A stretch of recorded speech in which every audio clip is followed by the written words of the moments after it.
सीधे शुरू करते हैं आज का ये भयानक सफर। आज के इस डीप डाइव में हम एक ऐसी कहानी की परतें उधेड़ने वाले हैं जो सच में रोंगटे खड़े कर देगी। एक शापित टापू, जिंदगी और मौत की ऐसी खौफनाक जंग जिसे सुनकर यकीन करना मुश्किल हो जाए। ये कोई आम डरावना किस्सा नहीं है।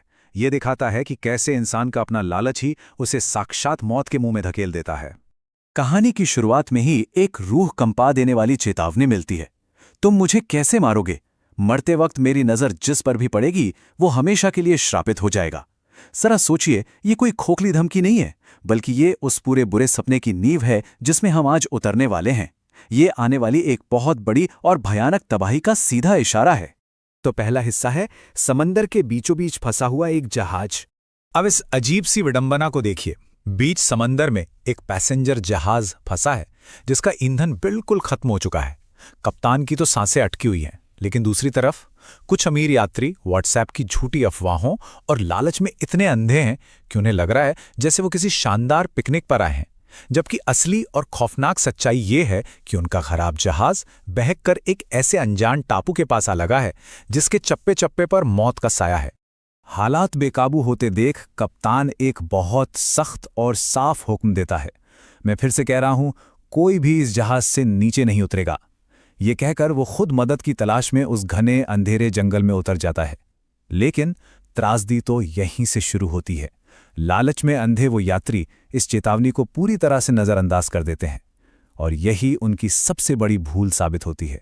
दूसरा हिस्सा, मौत का वो खौफनाक टापू और उसकी रूह कपा देने वाली सच्चाई। जैसे ही कप्तान और उसका साथी उस खामोश चांदनी रात में टापू पर कदम रखते हैं, माहौल एकदम बदल जाता है।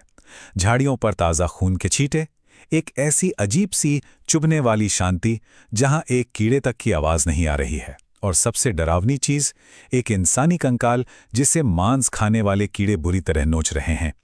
इन सब सुरागों से एकदम साफ था कि कप्तान का डरना बिल्कुल जायज़ था। यहाँ कुछ बहुत बहुत खराब है। और खौफ का ये सिलसिला यहीं नहीं रुकता। जरा पेड़ों पर लटकी इन अजीब सी गुड़ियों के बारे में सोचिए। लकड़ी की बनी ये गुड़िया, जिनकी आंखें सफेद चूने से पुती हैं और जिन पर कसकर काले धागे लिपटे हुए हैं। ये कोई खिलौने नहीं हैं। ये असल में प्राचीन शैतानी शक्तियों को कैद करने के लिए बनाई गई थीं। और हद तो तब हो जाती है जब कप्तान देखता है कि जो यात्री जहाज से गायब हुए थे वो बिना किसी खतरे का एहसास किए इन्हीं डरावनी गुड़ियों के बीच आराम से खड़े हैं। तीसरा हिस्सा, मौत की शुरुआत यानी पहला शिकार। जंगल के उस डरावने सन्नाटे को चीरते हुए अचानक एक भयानक चीख गूंजती है। यात्रियों की भीड़ में से एक लड़का लंबी घास के बीच से लड़खड़ाता हुआ बाहर निकलता है। उसकी दोनों आंखें गायब हैं, जैसे किसी ने उन्हें बेदर्दी से नोच लिया हो। और फिर एक बेहद खोखली, भारी और शैतानी आवाज में वो कहता है, तुम सब मरोगे, एक एक करके। तुम खुद एक दूसरे को मारने की भीख मांगोगे। ये नज़ारा किसी खौफनाक सपने से कम नहीं था। उस लड़के की चमड़ी के ठीक नीचे मांस खाने वाले कीड़े रेंगते हुए साफ नजर आ रहे हैं। वो तड़प रहा है, कीड़ों की उल्टियां कर रहा है और दर्द से कराहते हुए बस मौत की भीख मांग रहा है। ये इस बात का सबसे खौफनाक सबूत था कि उस टापू का श्राप कितनी तेजी से अपना कहर बरपा रहा था। उस लड़के की इस भयानक तड़प को खत्म करने के लिए कप्तान को एक पल में एक बेहद कड़ा फैसला लेना पड़ता है। वो अपनी बंदूक निकालता है और गोली चला देता है। लेकिन इसके बाद जो होता है ना, वो सच में रोंगटे खड़े कर देता है।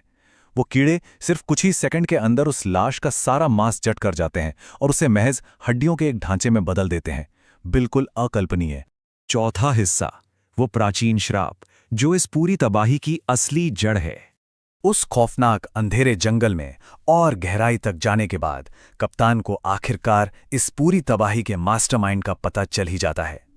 वो बेवकूफ़ी भरा लालच जिसने सबकी जान दांव पर लगा दी। उनमें से एक लड़की ये कबूल करती है कि व्हाट्सएप पर किसी छुपे हुए खजाने की अफवाह पढ़कर उसने ही क्रू के खाने में नशीली दवा मिलाई थी और अपने बॉयफ्रेंड को एक भारी लोहे का ताबूत खोदकर निकालने के लिए भेजा था। उस ताबूत के अंदर एक बेहद अच्छी तरह से प्रिजर्व की गई लंबे बालों वाली लाश मौजूद थी। इस पूरी गुत्थी का सबसे अहम हिस्सा है ये संस्कृत की चेतावनी, यदि त्वाटिका निष्काश ते पिशाच जागरिष्यति। मतलब एकदम साफ है, अगर इस कपड़े को हटाया गया तो शैतान जाग जाएगा। लेकिन भयानक सच तो यह था कि लालच में अंधे होकर किसी ने पहले ही उस लाश की आंखों से वो पट्टी हटा दी थी और उस सदियों पुरानी शैतानी ताकत को हमेशा के लिए आजाद कर दिया था। दरअसल ये सब एक बहुत ही खौफनाक इतिहास से जुड़ा हुआ है।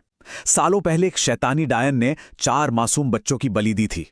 जब राजा ने उसे सजाए मौत सुनाई तो एक साधु ने चेतावनी दी थी कि मरते वक्त इस डायन की नजर जिस पर भी पड़ेगी वो हमेशा के लिए श्रापित हो जाएगा। इसीलिए उसे एक लोहे के ताबूत में आंखों पर पट्टी बांधकर जिंदा दफना दिया गया था, क्योंकि उसकी शैतानी आत्मा उसकी आंखों के जरिए ही जीवित इंसानों को अपना शिकार बनाती है।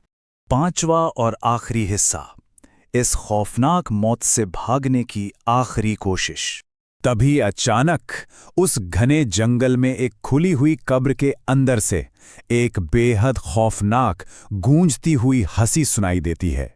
मिट्टी के अंदर से पीले बेजान हाथ झटके से बाहर निकलते हैं और चीखती हुई उस लड़की को जमीन के गहरे अंधेरे में खींच ले जाते हैं। कप्तान को यह समझने में जरा भी देर नहीं लगती कि डायन ने अपना नया शिकार ढूंढ लिया है और वो बेतहाशा अपनी जान बचाने के लिए भागने लगता है। कहानी अब अपने सबसे भयानक मोड़ पर आ चुकी है। कप्तान कांटों और झाड़ियों के बीच से बस अंधाधुंध भागे जा रहा है और वो शैतानी हंसी वो लगातार उसका पीछा कर रही है। अब जिंदा बचने का सिर्फ एक ही रास्ता बचा है, एक ऐसा बलिदान जिसके बारे में कोई सपने में भी नहीं सोच सकता। भागते भागते अचानक उसकी नजर मिट्टी में सनी हुई खून से लथपथ उस पुरानी पट्टी पर पड़ती है। एक ही झटके में कप्तान को पूरी साजिश समझ आ जाती है। वो डायन असल में एक नए इंसानी शरीर की तलाश में है ताकि वो किसी तरह इस शापित टापू से बाहर निकल सके। और यहीं पर सबसे भयानक सच सामने आता है। उस डायन की शैतानी आत्मा सिर्फ और सिर्फ नजर के जरिए ही सफर कर सकती है। अगर किसी भी तरह उस डायन ने कप्तान की आंखों में देख लिया तो वो उसके शरीर पर पूरी तरह कब्जा कर लेगी और मुख्य भूमि तक पहुंचकर पूरी दुनिया में तबाही मचा देगी। इस खौफनाक तबाही को दुनिया तक पहुंचने से रोकने के लिए कप्तान एक ऐसा फैसला लेता है जो किसी की भी रूह कपा दे। वो अपना बेहद तेज धार वाला चाकू हवा में उठाता है और फिर कुछ ही देर बाद जहाज पर लड़खड़ाते हुए वापस लौटता है हमारा कप्तान। उसकी आंखों की खाली जगह से खून बह रहा है और उसने अपने चेहरे पर वही खून से सनी प्राचीन पट्टी बांध रखी है। वो अपने बचे हुए साथी को तुरंत कोस्ट गार्ड को बुलाने और इस शापित टापू से दूर भागने का आदेश देता है। उसने खुद की आंखें कुर्बान कर दी ताकि वो प्राचीन शैतान हमेशा के लिए उसी टापू पर कैद होकर रह जाए। अंत में ये पूरी घटना हमें सोचने पर मजबूर कर देती है, एक बहुत ही गहरे और डरावने सवाल के साथ। क्या किसी के भी पास एक प्राचीन शैतान को कैद करने के लिए अपनी खुद की आंखों की रोशनी हमेशा के लिए कुर्बान करने की वो अकल्पनीय हिम्मत होगी? जिंदा बचने और दूसरों की जान बचाने की असली कीमत क्या हो सकती है? ये कहानी इसका एक रोंगटे खड़े कर देने वाला उदाहरण है।